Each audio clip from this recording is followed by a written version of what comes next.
So we're looking at dominant strings. These strings are very, very popular, probably the most popular string in the world. The reason for that is because when they were introduced in the early 1970s, they were the first string to be produced with a synthetic core as opposed to a natural gut core.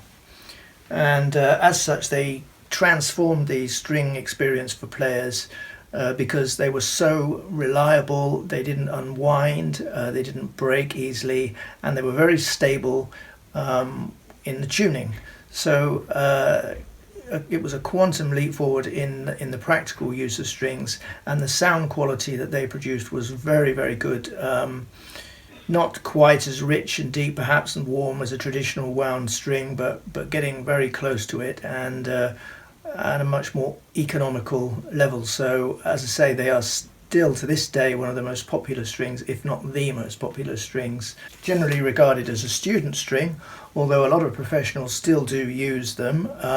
Nigel Kennedy, for example, is a well-known player who still uses dominant strings, so if they're good enough for him, they're probably good enough for just about anybody. A couple of things to bear in mind when you're choosing these strings. Often parents will be asked by teachers to get a set of dominant.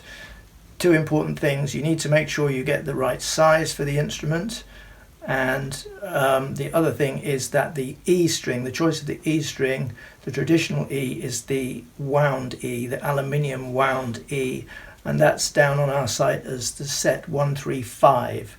The alternative E is the plain steel E, and that's really not such a forgiving string for beginners, so we recommend, as I say, going for the traditional wound E, even though it does cost a little bit more. Something which is interesting that Tonally have just recently introduced with the plain steel E, I'll just show you the packet here.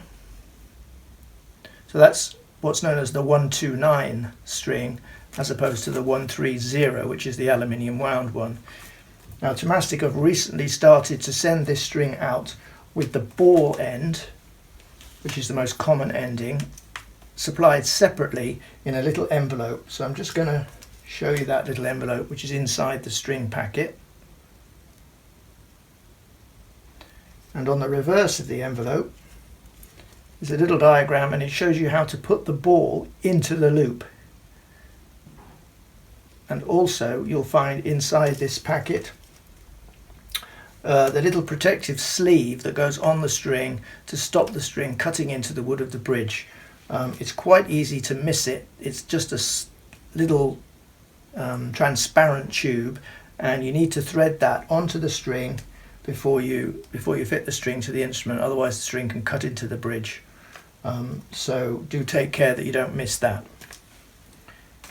Now these are the violin version. The description of the strings broadly is the same for viola and cello. So a wound string with a synthetic core, very stable, always supplied with ball ends except for the E, where you get the option of the loop, as I've just discussed. And all in all, a great string still, and available at a great price on our site. So any questions, do let us know, and hope you enjoy these strings. Thank you.